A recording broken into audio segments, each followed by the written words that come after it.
Hello everyone, welcome back to another class of cost accounting. हम लोग पढ़ रहे हैं बेसिक्स और बेसिक्स में आज ये हमारी सेकंड क्लास है। लास्ट क्लास में जो भी कुछ भी हमने पढ़ा था एक बार उसको वार्म अप जरूर करेंगे, ज्यादा टाइम नहीं लगाएंगे, 2 मिनट के अंदर पढ़ेंगे एंड फिर अगले 40-45 मिनट या फिर हो सकता है 1 घंटे तक हम लोग बात कर रहे होंगे अबाउट फर्दर कॉन्सेप्ट्स जो कि हमारे कॉस्ट अकाउंटिंग की पकड़ को ना थोड़ा स्ट्रांग बनाता है। आज थोड़ा मैथमेटिक्स ज्यादा होगा, इन द सेंस आज थोड़ा ना कैलकुलेटर का यूज ज्यादा होगा। सो इट इज एडवाइजेबल कि आप अपनी नोटबुक के साथ, अपनी पेन के साथ में एक कैलकुलेटर भी लेकर के बैठे एंड इसको लेकर के बैठेंगे तो आपकी तैयारी आज बढ़िया होगी। आज ऑब्वियसली जितनी भी चीजें हम पढ़ रहे हैं बेसिक्स में, ये आगे जाकर के कोई ना कोई चैप्टर में आपको देखने को मिलेगी। अभी जो भी हम पढ़ रहे हैं आपको एकदम ऐसा लगेगा रैंडम कुछ भी चल रहा है, लेकिन मेरी बात सुनो, ये basic concepts are extremely important. आप इनको पूरा देखो, देखने के बाद आपको फील होगा कि चैप्टर्स में आपकी मदद हो गई। सो वो सारी चीजों का कद्र हमने किया है भाई, हमने ध्यान दिया है कि कैसे आपको प्रोग्रेस कराना है इन द एंटायर बैच, और हम उन सारी चीजों के हिसाब से आपके लिए ये लेकर के आ रहे हैं सेकंड बेसिक क्लास। ठीक है, so basic class number 2। Okay, एक वार्म अप करें ना, तो वार्म अप में यार अपने बस फॉर्मेट देख लो, अपना फॉर्मेट देखने से काम चल जाता है। फॉर्मेट था अपना किसका? कॉस्ट शीट का। तो कॉस्ट शीट में आप लोगों ने क्या देखा था कि खर्चा होता है क्या? डायरेक्ट मटेरियल का खर्चा होता है, डायरेक्ट वेजेस का खर्चा होता है, डायरेक्ट एक्सपेंसेस का खर्चा होता है। इन तीनों को जोड़ करके हम इसको नाम देते हैं प्राइम कॉस्ट। क्या बोलते हैं? Prime cost. एंड इसमें अगर हम ओवरहेड्स जोड़े तो ओवरहेड्स भी ना अलग अलग सिचुएशन पे लगते हैं।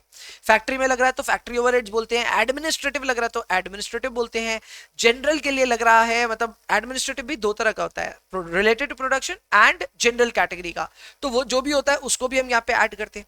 If administrative overhead is related to production तो वो कॉस्ट ऑफ प्रोडक्शन में इंक्लूड हो जाता है, बट वहीं पे अगर वो जनरल नेचर का होता है तो उसको हम कॉस्ट ऑफ प्रोडक्शन के बाद ऐड करते हैं, पर ऐड सबको करते हैं। एडमिनिस्ट्रेटिव और सेलिंग एंड डिस्ट्रीब्यूशन ओवरहेड जब ऐड हो जाए तो उसके बाद हम आते हैं कॉस्ट ऑफ सेल्स पे, उसमें हम प्रॉफिट ऐड करके लास्ट में सेलिंग प्राइस तक पहुंच जाते हैं। क्लियर? ये एक बेसिक सा आइडिया है, और ये बेसिक से आइडिया को हम वार्म अप कैसे करें सर? बहुत सिंपल है, आइए मेरे साथ वार्म अप कीजिए।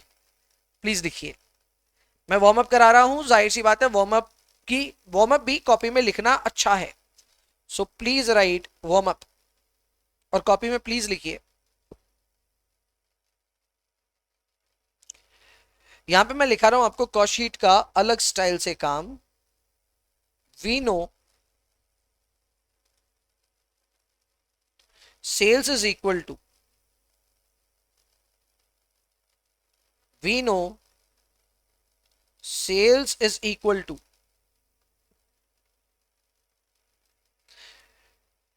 we know sales is equal to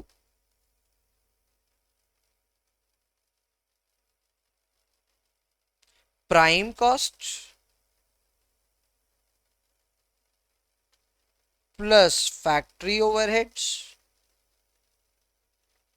plus administrative overheads plus selling and distribution overhead plus profit.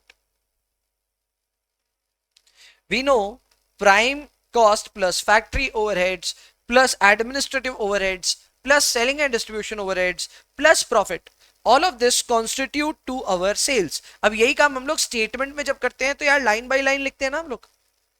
Prime cost के अंदर क्या क्या है? प्राइम कॉस्ट के अंदर है, you have direct material, you have direct wages, you have direct expenses. Clear? तो हम लोग यहाँ पे प्राइम कॉस्ट के एक नाम दे दिए, सारे डायरेक्ट खर्चों को मिलाकर के क्या नाम दे दिए? प्राइम कॉस्ट दे दिए। इसी तरह इसमें फैक्ट्री ओवरहेड्स ऐड होगा, एडमिनिस्ट्रेटिव ओवरहेड्स ऐड होगा, selling and distribution overhead add होगा, लास्ट में प्रॉफिट ऐड करेंगे। तो ये इस तरह का हिसाब किताब बनता है। ये एक इक्वेशन अगर आपका पढ़ लिया ना, आपने पढ़ लिया, तो आप समझ लो आपके कॉस्ट शीट के पूरे दर्शन हो गए। अब इसी के ऊपर हम बिल्ड करना चाहते हैं आज की इस क्लास के फंडों को। ठीक है, शुरुआत करते हैं। आज का पहला एग्जाम्पल लेते हैं। Let us build the first example for today. मैं एग्जाम्पल की नंबरिंग नहीं करूंगा क्योंकि मैं खुद ही भूल जाता हूं, तो फिर कोई पॉइंट नहीं है नंबरिंग करके, बट एक एक करके सारे एग्जाम्पल लिख रहे हैं। ठीक है? If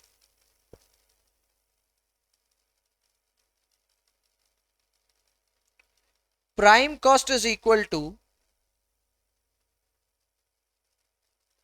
30% of sales,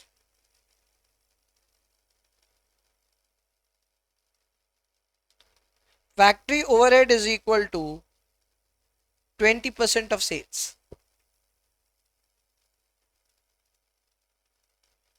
administrative overhead is equal to 10% of sales.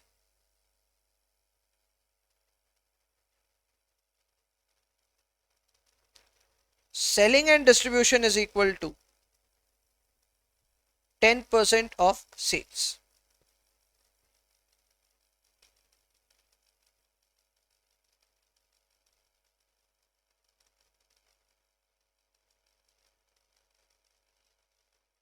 सवाल बनाते हैं. कैलकुलेट या find out. Number A,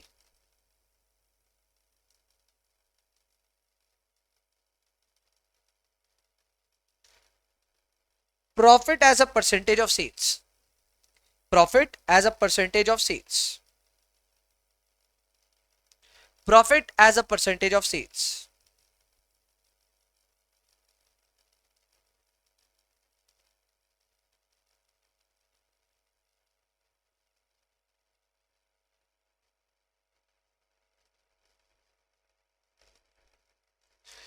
Second question, value of sales if profit is 90,000 rupees.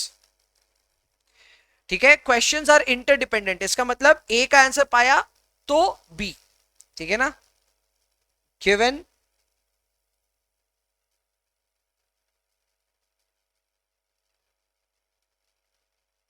ए, ऐसे लिख देता हूं,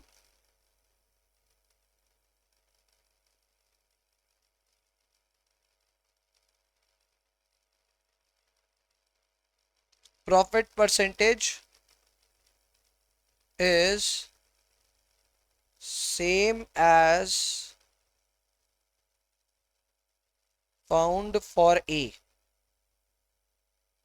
ये लिखा देता हूं ताकि कंफ्यूजन नहीं हो जाए. जो हमारा प्रॉफिट का परसेंटेज है ऑफ सेल्स वो हम सेम मान रहे हैं जो भी ए में आएगा. ठीक है.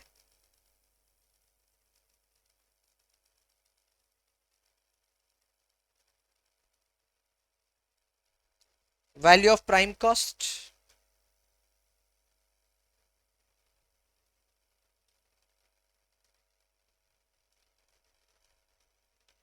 If C is calculated and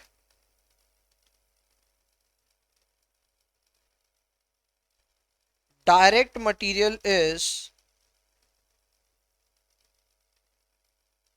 60% of prime cost,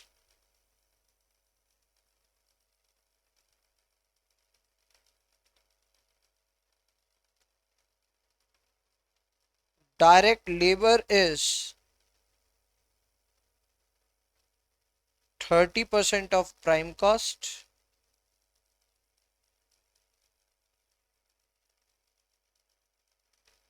calculate value of direct expenses.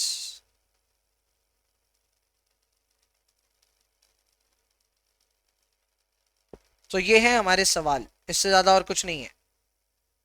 Sir इससे ज्यादा कुछ नहीं है मतलब 4 सवाल आपने दाग दिए हम लोग के ऊपर क्लास शुरू होते ही. अरे इजी है यार, चिंता मत करो, आराम से बन जाएगा. मुश्किल एकदम नहीं है. 4 सवाल जरूर दिख रहे हैं ABCD, ऑब्वियसली आई अंडरस्टैंड, पर मुश्किल नहीं है. आप कॉपी कर लो आराम से. हर बच्चे को सवाल कॉपी करने का मौका मिल रहा है. मैं वापस एक बार ऊपर का भी दिखा दूंगा आपको, बट फिलहाल के लिए 4 रिक्वायरमेंट्स लिख लो. पहली रिक्वायरमेंट है कि प्रॉफिट सेल्स का कितना परसेंट है, ये हमको आइडेंटिफाई करना है. दूसरा है कि सेल्स का वैल्यू क्या होगा अगर प्रॉफिट 90% हो जाए तो. उस केस में आपको ये मानना है कि जो भी प्रॉफिट का परसेंटेज ए में आया वो होल्ड कर रहा है.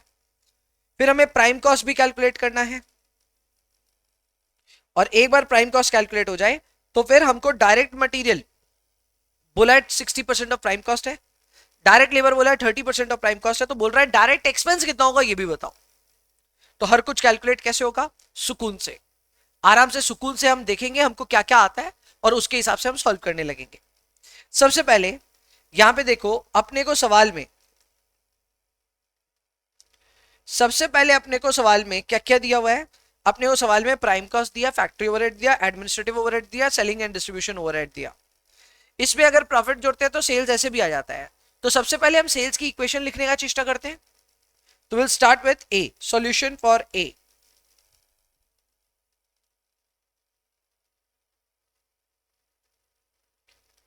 हम लिखेंगे sales is equal to prime cost plus factory overheads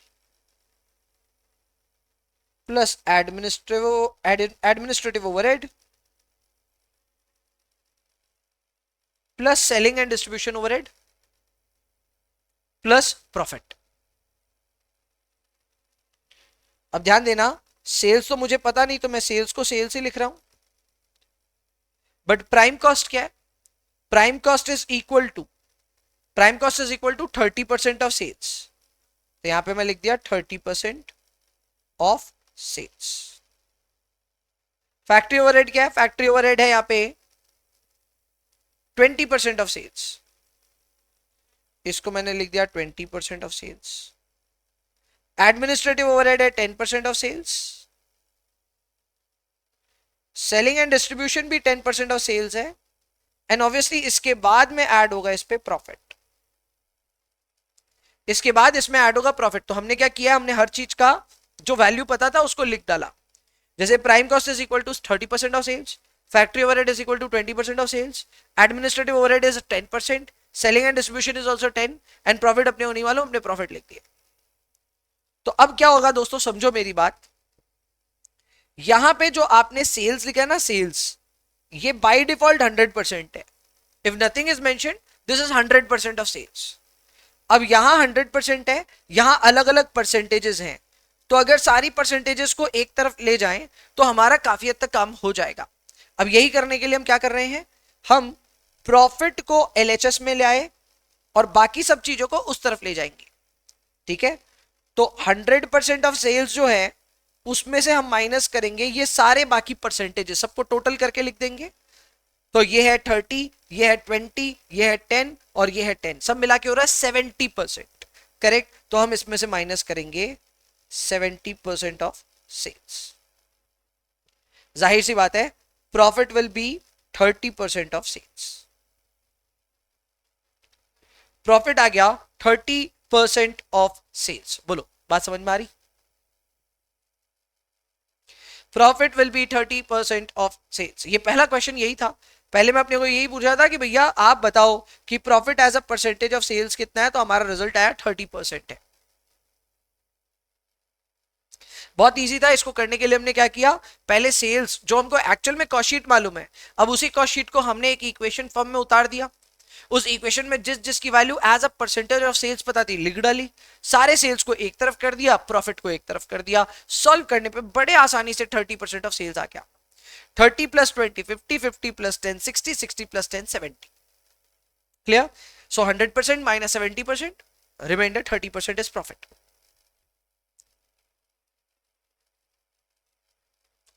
question number B में आते हैं। क्वेश्चन नंबर बी हमको ये कहता है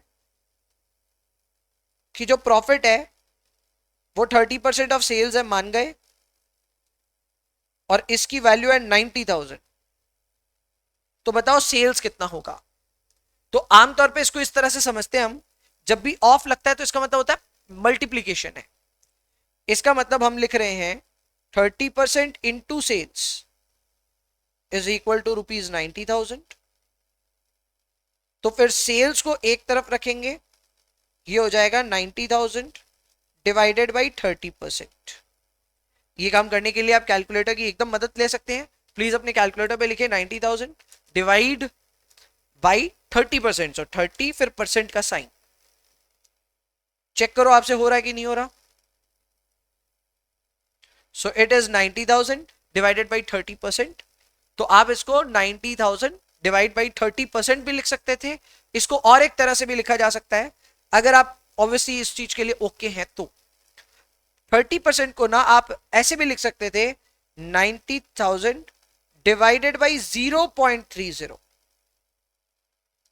जो 30% होता है ना, इसको हम 0.30 भी लिख सकते हैं। क्यों, ऐसा क्यों होता है? क्योंकि 30% को हम लिखते हैं 30/100। तो 30/100 हो जाता है 0.30। So this is possible to write. अगर आप ये भी लिखते हैं तो भी आपका काम हो जाएगा, इससे भी आपका रिजल्ट 3 लाख ही आएगा। अभी आप कॉस्ट अकाउंटिंग में थोड़े ना ऐसे झमेले में फंसोगे नहीं, है ना।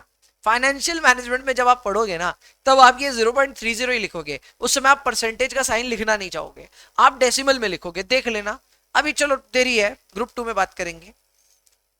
बट हाँ, फॉर द टाइम बिंग भैया ये ऐसे ही होता है, आप इसको परसेंटेज लिखो या डेसिमल लिखो, एक ही रिजल्ट आएगा। तो ये भी हो गया हमारा, क्या बात है सर। तो इसका मतलब हमारे पास सेल्स आ गई, सेल्स की वैल्यू आ गई 3 लाख। अब अगर सेल्स आ गई 3 लाख, तो क्या हम प्राइम कॉस्ट कैलकुलेट कर सकते हैं? The answer is yes. Prime cost is 30% of sales. So sales तो ऑलरेडी हमको पता है, आप कैलकुलेट कर दो। So see number is your.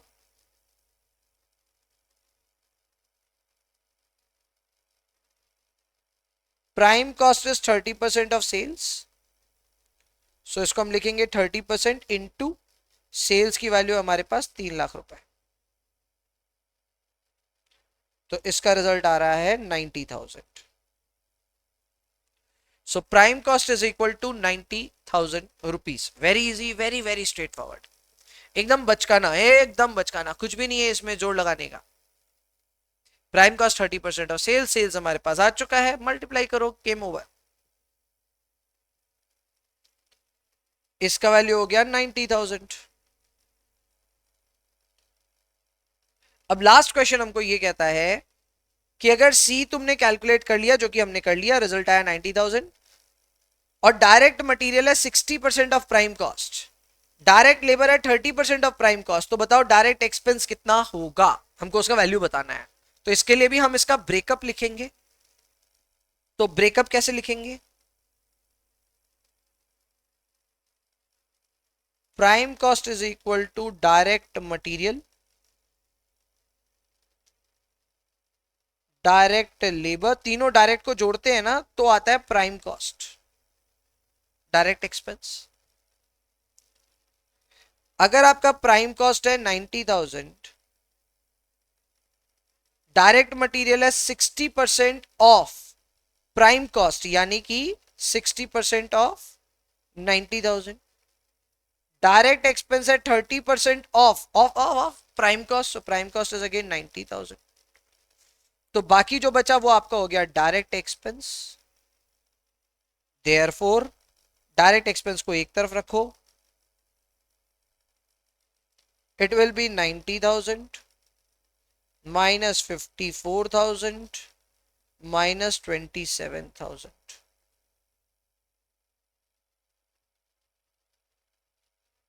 Done. आराम से कैलकुलेशन कंप्लीट कर लो। But the final answer would be rupees 9,000. The final answer would be rupees 9,000.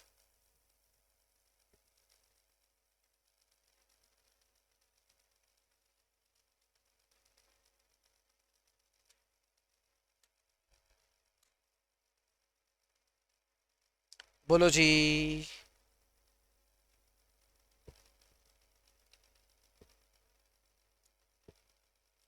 ठीक है, सिंपल है सर। प्राइम कॉस्ट भी आ गया, बड़ा आसान था ये तो। अब इसको ना मैं आपको ऑल्टरनेटिवली कराना चाहता हूं। I want you to alternatively understand this through presentation which is diagrammatic in nature. मतलब क्या सर, बाउंसर जा रहा है, कुछ ठीक से बताओ। इसका मतलब ये है भाई, जो कुछ हमने अभी किया ये सब हमने इक्वेशन फॉर्म में डाल के किया। मैं चाहता हूं हम इससे थोड़े फास्ट काम कर सकें, और वो फास्ट काम करने के लिए ना हमको थोड़ा बुद्धि लगाना पड़ेगा। वो बुद्धि कैसे लगेगा, आइए देखते हैं। यहां पे मैं समझा रहा हूं ऑल्टरनेटिव वे ऑफ अंडरस्टैंडिंग। इसको मैं हमेशा रेफर करूंगा आपके सामने एज पिज्जा थ्योरी। क्या रेफर करूंगा? As pizza theory. अब आप पिज्जा बोलते हैं तो पिज्जा बोल दीजिए, अब पिज्जा बोलते हैं तो पिज्जा बोल दीजिए, अब पिज्जा बोलते हैं तो पिज्जा बोल दीजिए। ठीक है। अब इसको कैसे समझाया जाए? तो इसको समझाने का बेसिक तरीका ये है कि हम एक पिज्जा का निर्माण कर लेते हैं, ठीक है। So for pizza I am taking this, ठीक है, परफेक्ट है ये हमारा पिज्जा, ठीक है। Okay sir, this is our entire pizza.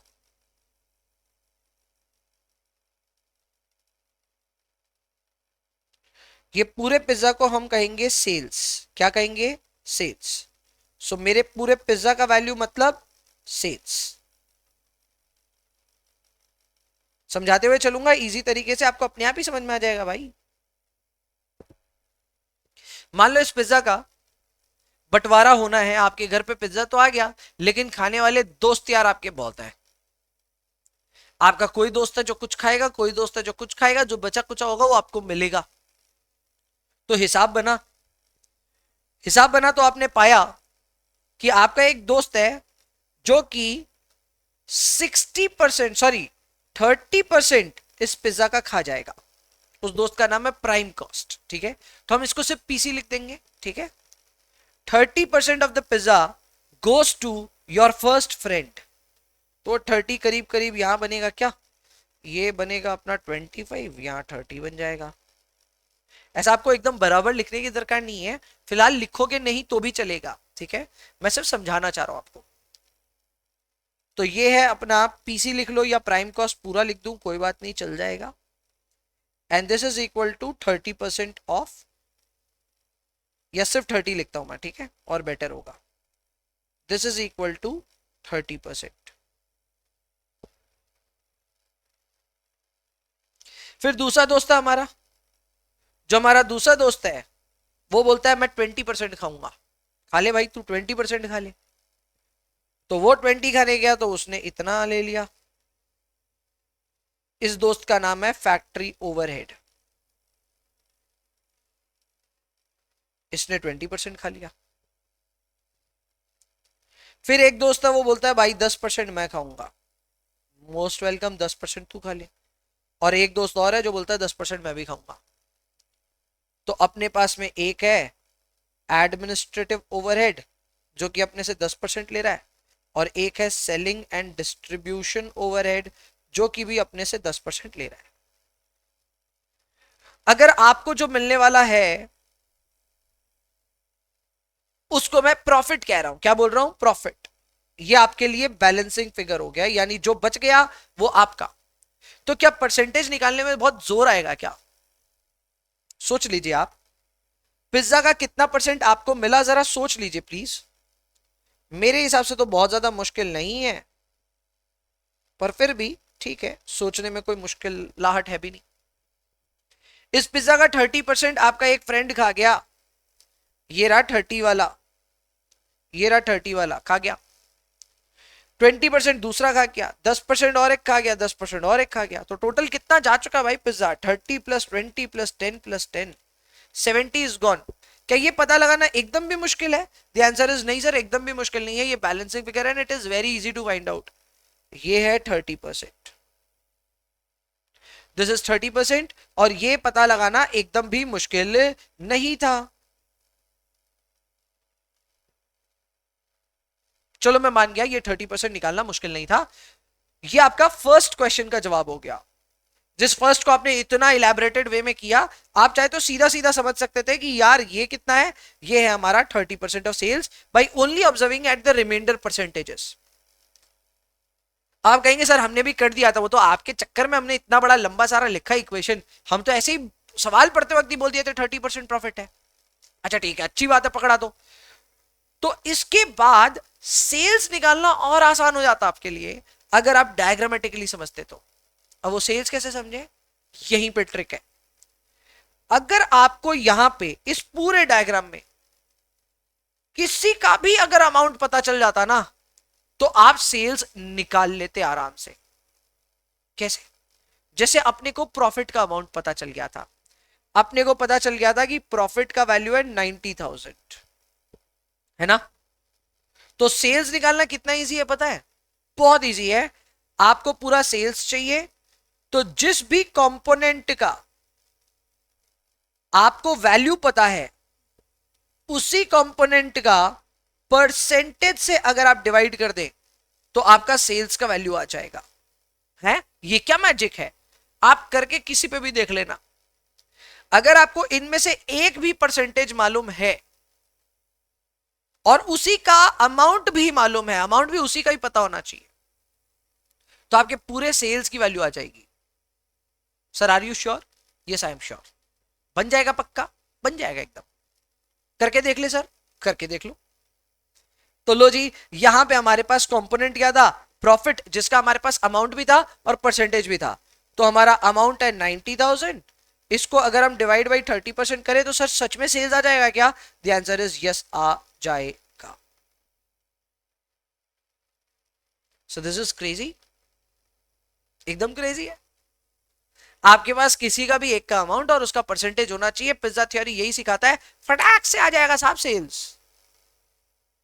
Now obviously you would want कि अगर ऐसी सुपर पावर हमारे पास है तो हम इसको यूज करना चाहेंगे। सर आ रहा एग्जांपल आ रहा, पहले आप इसको ऑब्जर्व कर लो, समझ लो, समझ जाओगे तो काम हो जाएगा। अगर आप इसको समझ जाओगे तो आपका काम हो जाएगा। ये आपका pizza, pizza is equal to sale, sale में से कुछ कुछ हिस्से बट गए, जो बच गया वो हमारे पास, उसका अमाउंट भी हमको मालूम, उसका अमाउंट बाई उसका परसेंटेज करो तो फाइनल वैल्यू आ जाएगा। So take the amount, take the percentage and final value हमारे सामने आ जाएगा। Isn't it easy? सो ये तो बहुत इजी है, बहुत इजी है। तो और एक एग्जांपल लेते हैं, और एक एग्जांपल लेते हैं। सर ये तो बहुत इजी था, इजी था ना? तो आओ जी एग्जांपल बनाते हैं एक। ये हमारा आज का एग्जांपल नंबर 2, लेकिन मैं नंबर लिखने से बचूंगा क्योंकि मुझे याद नहीं रहते। ठीक है, चलो। If prime cost is equal to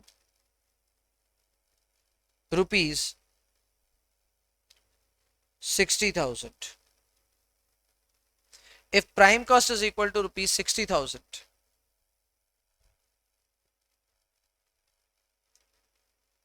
factory overhead is equal to 10%, administrative overhead is equal to 10%, selling and distribution overhead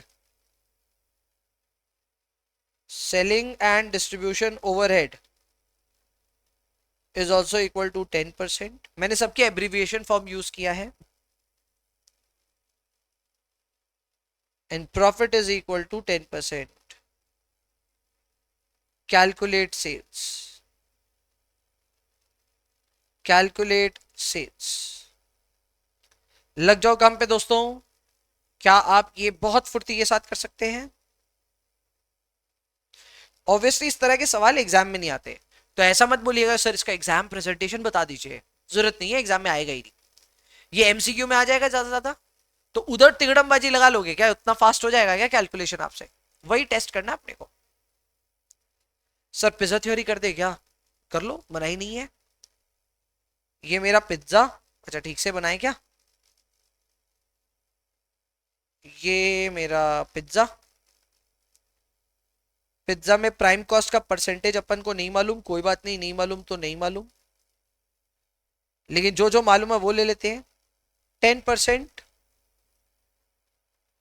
फिर 10%, फिर 10% और फिर 10%।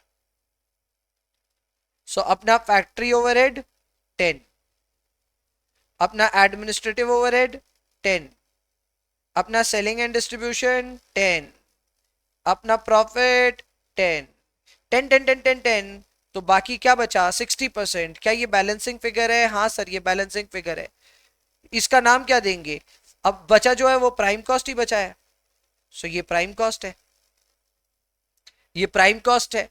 अब प्राइम कॉस्ट अगर 60% है और प्राइम कॉस्ट का वैल्यू 60,000 है, तो दोस्तों क्या सेल्स निकालना आसान है? The answer is yes sir, sales निकालना बहुत आसान है। सेल्स के लिए आप लेंगे 60,000 और उसको डिवाइड करेंगे बाई 60%, रिजल्ट आ गया 1 लाख। रिजल्ट आ गया 1 लाख। क्या बोलते हैं दोस्तों? इजी है? Is it easy?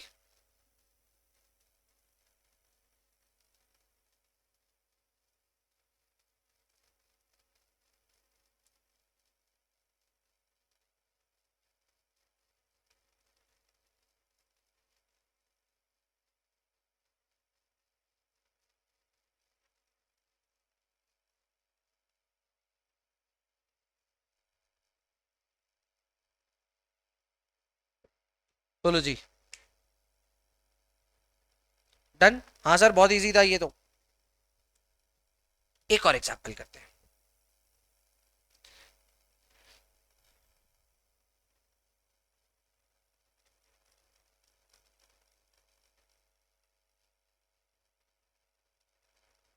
If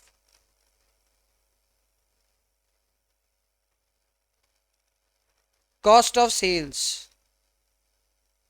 is equal to 70% of sales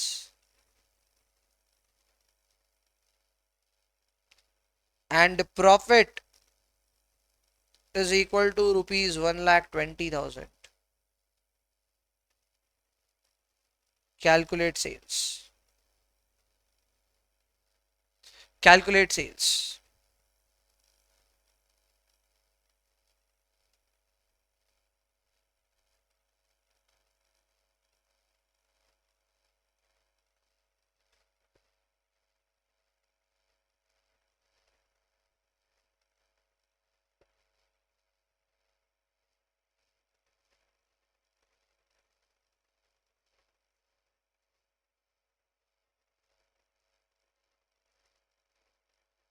मैं डायग्रामेटिकली नहीं बता रहा हूं, मैं सिर्फ ऐसे ही बता दे रहा हूं।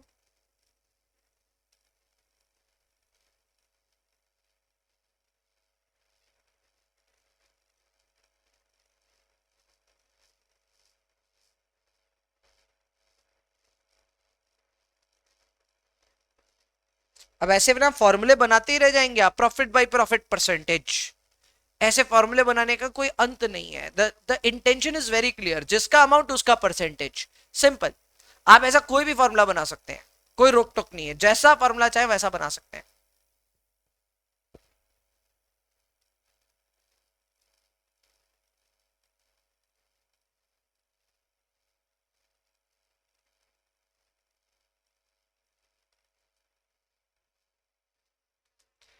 आप जैसे चाहे वैसे लिख भी सकते हैं, उसमें भी मनाही नहीं है।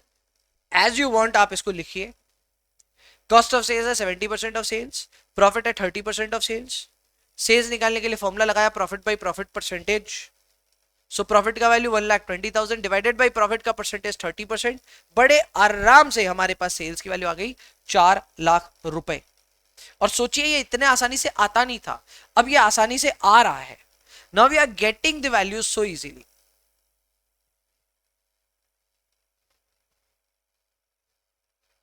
इजी था? बच्चे बोल रहे हैं यस सर, 4 लाख तो बड़े आराम से आ गया सर। और एक और सवाल देते हैं।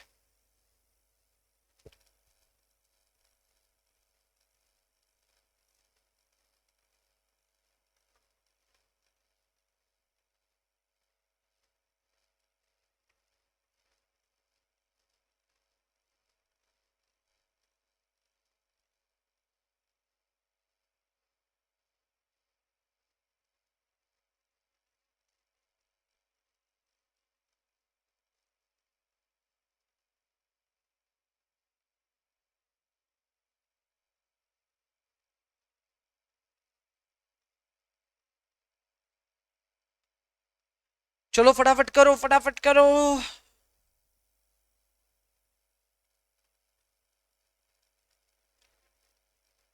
If cost of sales is equal to 1 lakh, profit is equal to 30%. Calculate sales.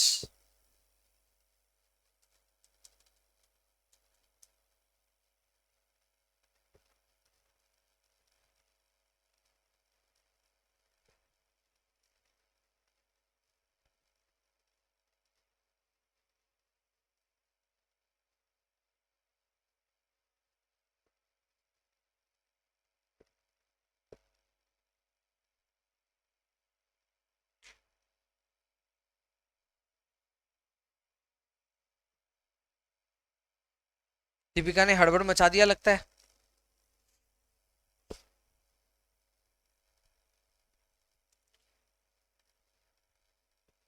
सुकून से जवाब दो, आराम से सोच समझ के, कोई हड़बड़ नहीं है। मैसेज मिट गया है। चैट हट गया, बोले अरे कुछ गड़बड़ हो गया। हाँ जी, आराम से जवाब दीजिए, हड़बड़ में नहीं हूं मैं।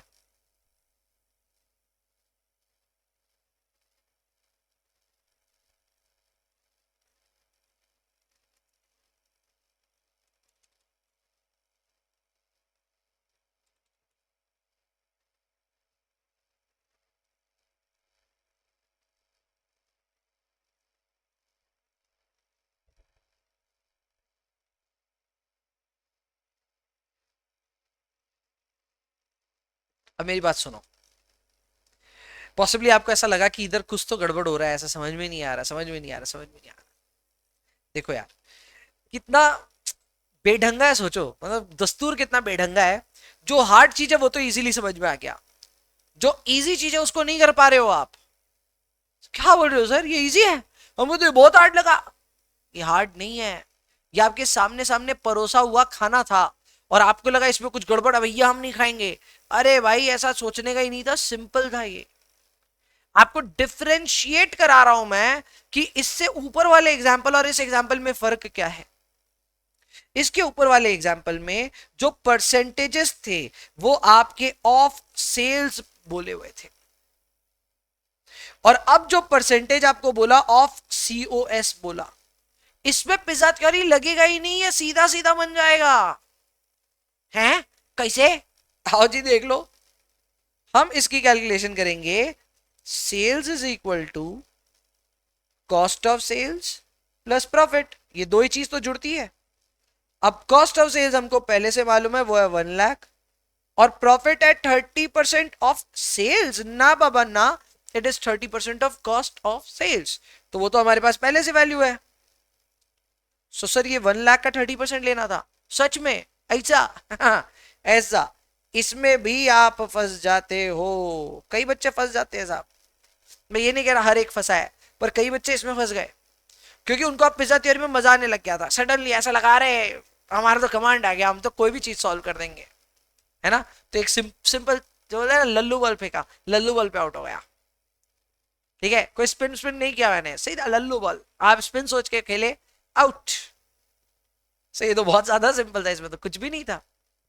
Exactly exactly. मैं यही समझाना चाह रहा हूं आपके, जब भी कॉस्ट प्राइस सेलिंग प्राइस के इस तरह के फॉर्मूले बनते हैं, जब भी इस तरह का सवाल बनता है, तो आपको यह जरूर देखना है कि परसेंटेज किस पे बता रहा है।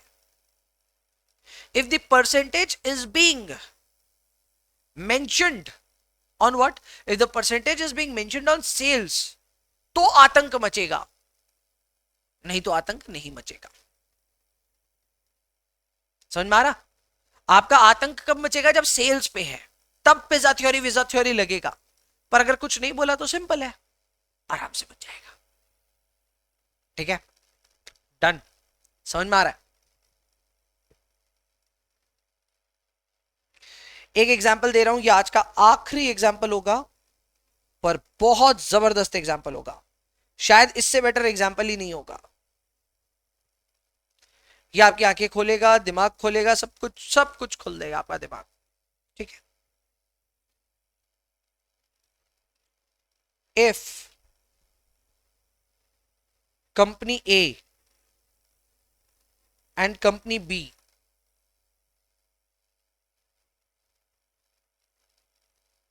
shares a common cost structure.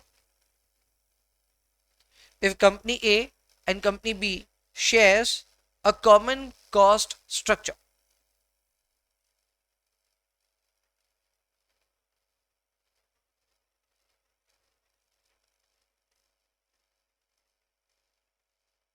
direct material is equal to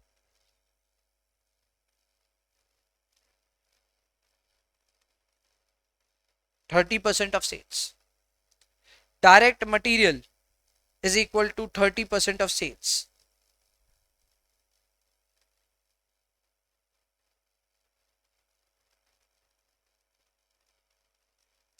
direct labour is equal to 20% of sales.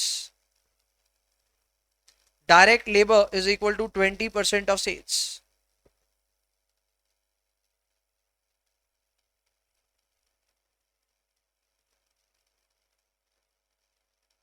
Overheads is equal to 25% of sales.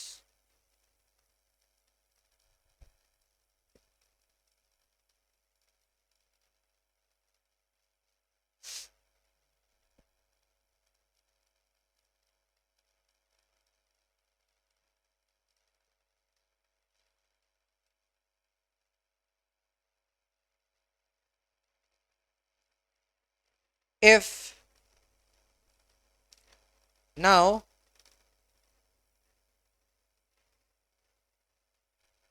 profit of company A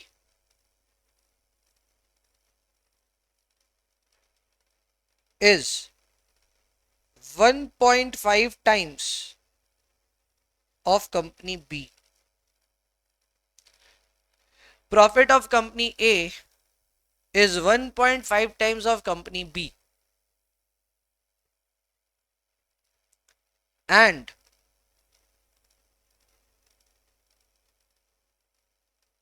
total profit of both companies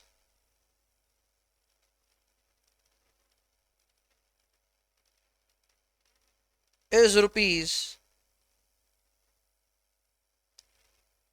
1 lakh.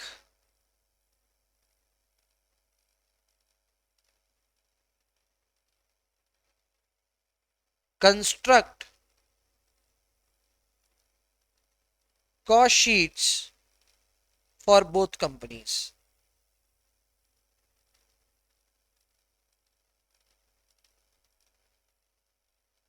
सुकून से लिख लो, आराम से धीरे धीरे सोचेंगे इसके बारे में. पहले आप सवाल आराम से लिख लो.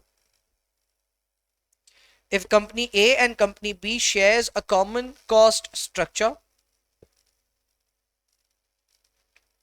direct material is equal to 30% of sales. Direct labor is equal to 20% of sales. Overheads is equal to 25% of sales.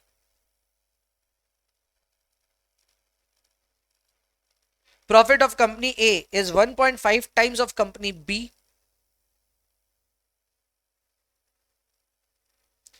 Total profit of both companies is rupees 1 lakh. हमको करना क्या है? हमको कॉस्ट शीट कंप्लीट करनी है दोनों कंपनियों के लिए. We have to complete the cost sheet for both the companies. अब ये जो सवाल होता है ना, इसमें थोड़ा सा झमेला क्या होता है पता है? झमेला ये होता है कि आपको इसकी शुरुआत ही नहीं मिलती, आपको ये नहीं समझ में आता है इसको बनाए कैसे. तो यहां ना पैतरे काम नहीं आएंगे, यहां एक्सपीरियंस काम आएगा. अब मैं आपको एक्सपीरियंस लगाने के लिए अभी बोलूंगा नहीं यार एक्सपीरियंस क्या है सर, दूसरा क्लास करें वो भी बेसिक्स कॉस्ट अकाउंटिंग का. हमको क्या पैतरा मालूम है, आप बताओ, जैसे बताओगे वैसे बनाएंगे हम. सही बात है, जैसा मैं बोलूंगा वैसा ही करोगे आप. तो सुन लो मैं क्या बोल रहा हूं. मैं बोल रहा हूं कि कभी भी इस तरह का सवाल आए ना,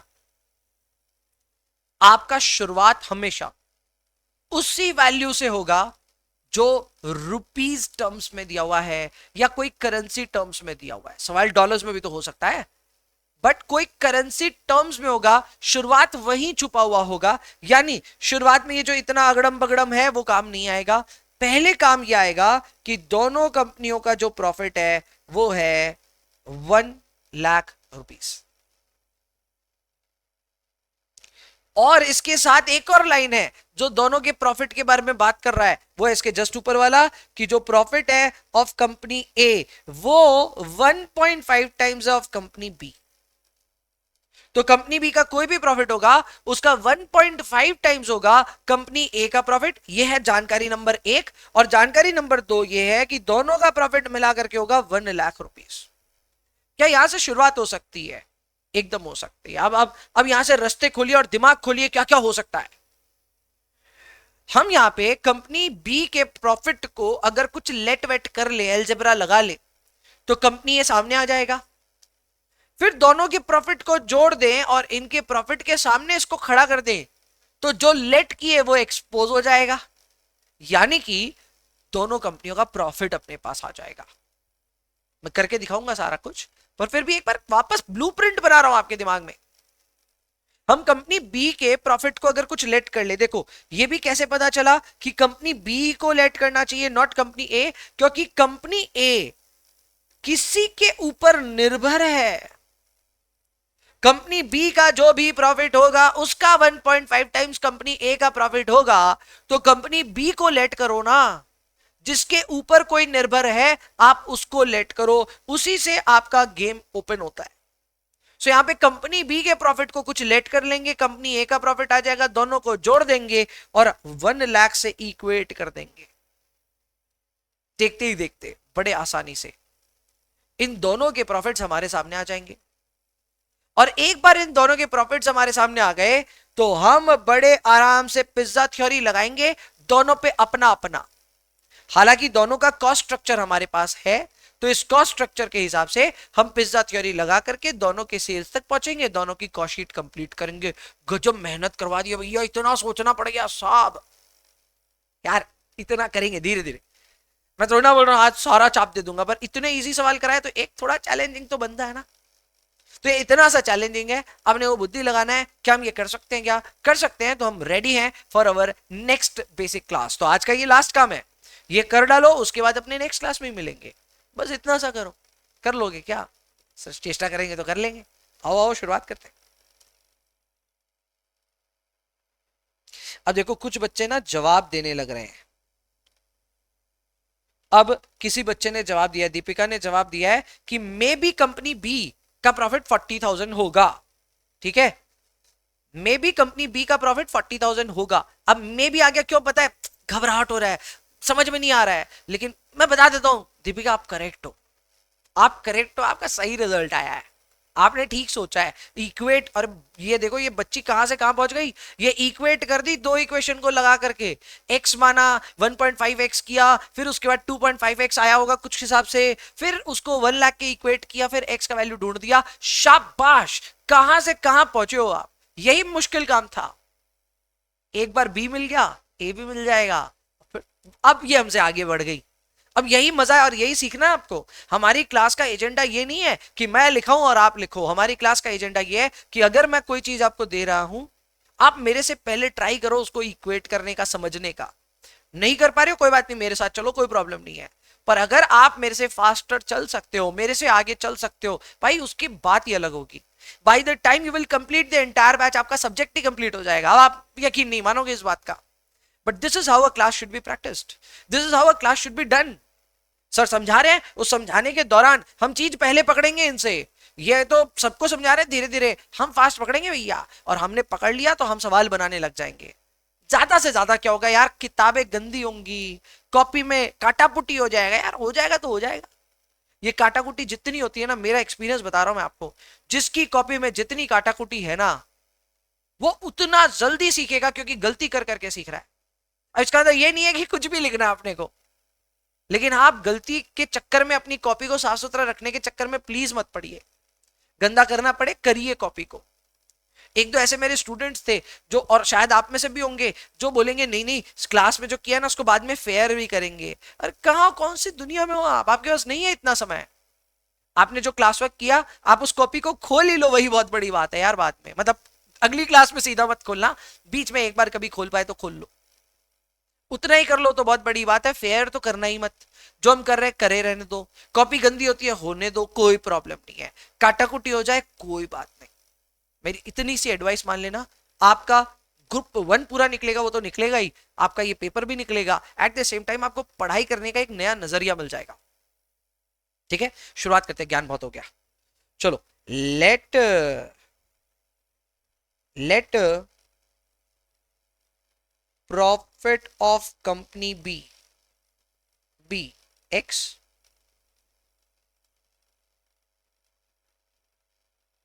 therefore profit of company A is equal to 1.5 times into X, यानी कि 1.5x। therefore total profit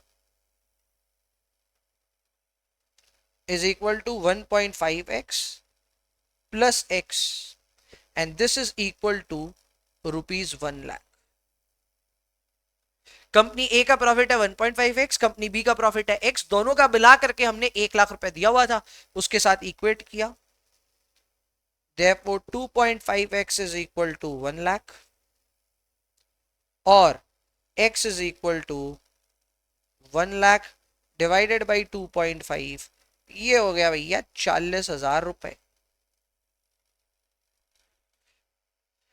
इसका मतलब प्रॉफिट ऑफ कंपनी भी हो गया 40,000,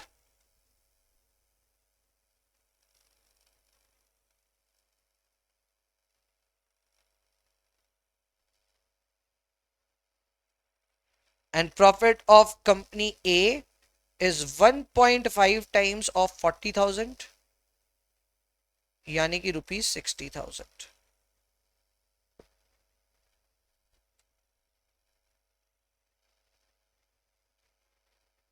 क्लियर क्या?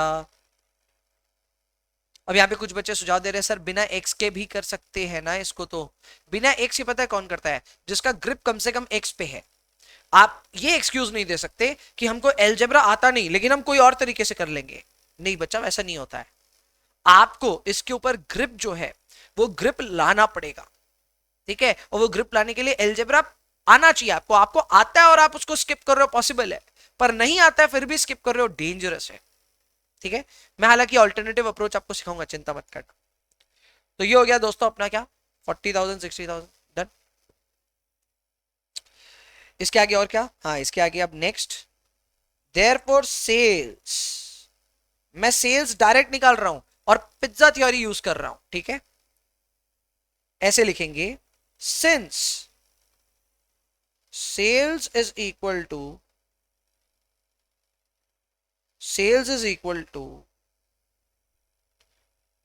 दो मैंने direct material, direct labour plus overheads plus profit. Therefore profit is equal to sales minus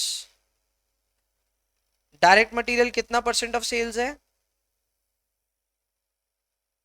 30%, 20% and 25% of sales.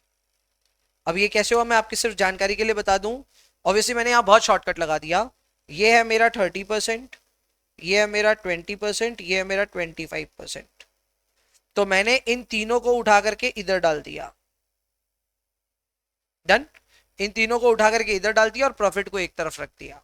क्या मैं इसको सॉल्व कर सकता हूं? एकदम, ये सॉल्व हो गया, खत्म हो गया। This is equal to 25% of sales. आप में से कई है जो मेरा मजाक बनाएंगे अभी कि ये क्या किया, हम तो पिज्जा थ्योरी से कभी ढूंढ लिए थे। अरे आप ढूंढ लिए, मुझे दिखाना पड़ रहा है, मैं क्या करूं? तो मैंने दिखाया भैया, पूरा एकदम प्रॉपर दिखाया कि से प्रॉफिट कैसे आया, 25% of sales. Therefore sales is equal to profit divided by 25%। ये हमको पिज्जा थ्योरी कितना जल्दी बता दिया, लेकिन अभी इसको जब दिखाना पड़ा तो देखो कितना धीरे धीरे दिखा पाए हम, पूरा स्टेप्स दिखाए हम। सेल्स में क्या क्या होता है? सेल्स में डायरेक्ट मटेरियल है, डायरेक्ट लेबर है, ओवरहेड्स है, इसके अलावा प्रॉफिट है।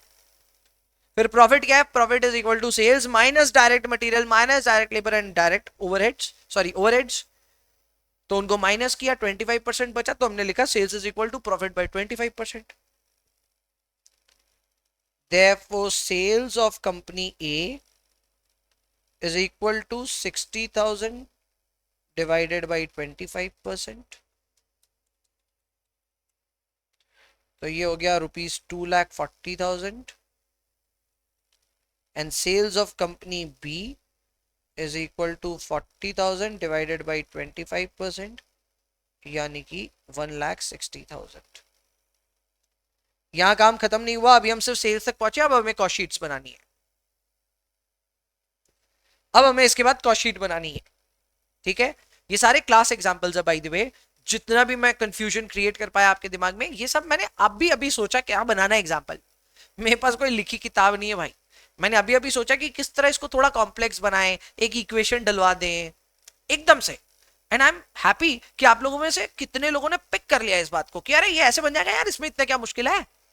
आई लाइक दैट, बहुत मजा आया कि हाँ भाई आप में से कईयों ने, मतलब मैं बताता हूँ आपको, मैं आपको ना 1.5 आना गिनता नहीं हूँ, सीधी बात यही है, पर आप 1.5 आने निकले, अच्छा लगा सुन करके, ठीक है। तो ये बहुत ही अच्छी बात है that some of you were able to decode this कि ये बनेगा कैसे। क्या ये सिंपल था? एकदम नहीं था सिंपल, था इसमें झमेलाबाजी था। अभी तक आप देखो हम सिर्फ सेल्स तक पहुंचे हैं, हमें पूछा था कॉस्ट शीट, हम नहीं पहुंच पाया अभी तक वहां तक, तो अब कॉस्ट शीट का काम तो अब होगा। But the best part was आराम से हमने यहां तक पहुंचा, रास्ता पकड़ लिया, ठीक है। तो अब देखो हमने शुरुआत कैसे करी थी, प्रॉफिट एक का माना x, दूसरा अपना 1.5 टाइम्स हो गया तो 1.5x हो गया, दोनों को जोड़ा 2.5x हो गया, 2.5x को 1 लाख से इक्वेट किया, x का वैल्यू आया 40 तो 1.5x का वैल्यू आया 60, एक का प्रॉफिट हो गया 40, एक का हो गया 60। फिर हमने सेल्स को लिखा profit by 25%, courtesy pizza theory, profit है 60,000 बाई 25% एंड 40,000 बाई 25%, हमने किया, रिजल्ट आ गया हमारे पास 2,40,000 एंड 1,60,000 रेस्पेक्टिवली। अब क्या करना है सर, कॉस्ट शीट बनाना है, तो आ जाओ जी। कॉस्ट शीट कैसे बनेगा? अच्छा बाय द वे, मैंने अभी ये सवाल को जैसे सॉल्व किया है, ये एकदम एग्जैक्ट एग्जाम प्रेजेंटेशन है। आप एग्जाम में एग्जैक्ट ऐसे ही करोगे, अगर इस तरह का सवाल आ गया तो you can do exactly same. तो अपनी क्लास में ना कोई भी सवाल को अगर मैं हिंट्स के साथ लिखा रहा हूं अलग बात है, बट अदरवाइज मैं हमेशा एग्जाम प्रेजेंटेशन फॉलो करता हूं, ठीक है। तो इसमें भी अपने एग्जाम प्रेजेंटेशन फॉलो करेंगे, बस इतना सा है कि कॉस्ट शीट ना एक ही बार बना देंगे। ऐसे तो कायदे से अलग अलग बनाना चाहिए हमको, लेकिन ठीक है भाई, अब क्या बोले, थोड़ी बदमाशी तो चलती है ना।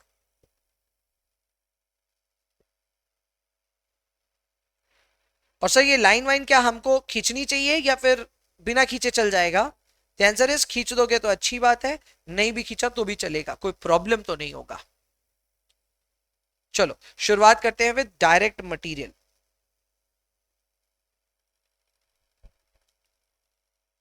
डायरेक्ट मटेरियल लिखा, ब्रैकेट में मैंने क्या लिखा है, ब्रैकेट में लिखा है 30% ऑफ सेल्स। अब हमको इनकी सेल्स की वैल्यू मालूम है तो फिर 30% भी हम कैलकुलेट कर लेंगे। तो कंपनी ए का सेल्स है 2,40,000, 2,40,000 का 30% होगा कितना, 72,000। कंपनी बी के केस में 1,60,000 का 30% होगा 48,000।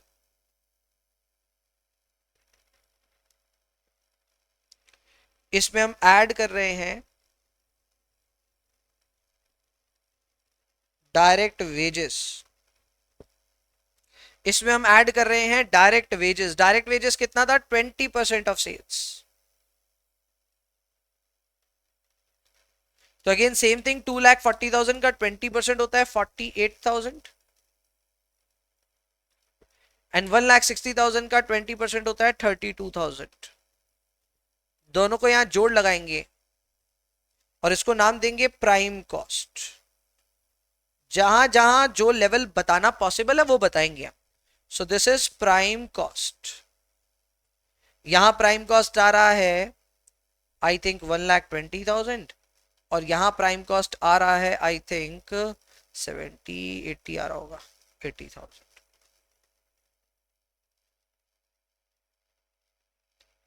इसमें हम ऐड कर रहे हैं ओवरहेड्स।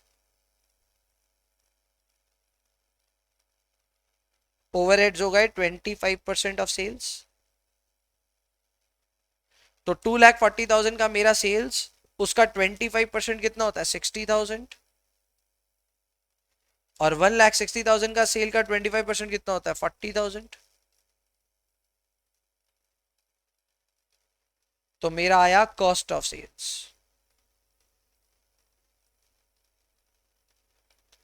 यहां कॉस्ट ऑफ सेल्स हो गया 1,80,000 और यहां पे हो गया 1,20,000।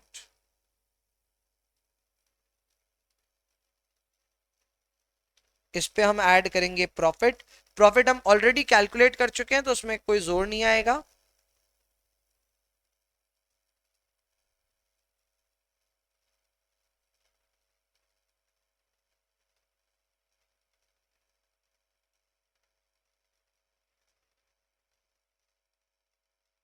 सो प्रॉफिट हमारा आ चुका था कितना, 60 एंड 40, तो ये आ गया सेल्स।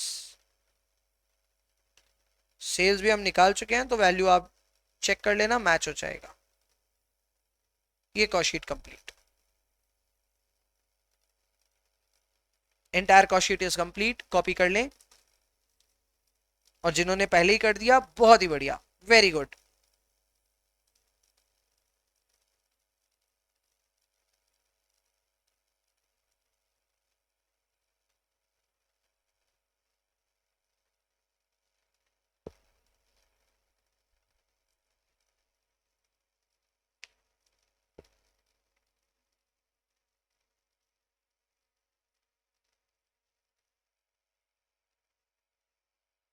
अब ऑब्वियसली आप देख सकते हैं कि यहाँ पे हमने क्या किया है, ऐसा कोई हाई फाई कुछ भी नहीं सीखा आज की क्लास में भी।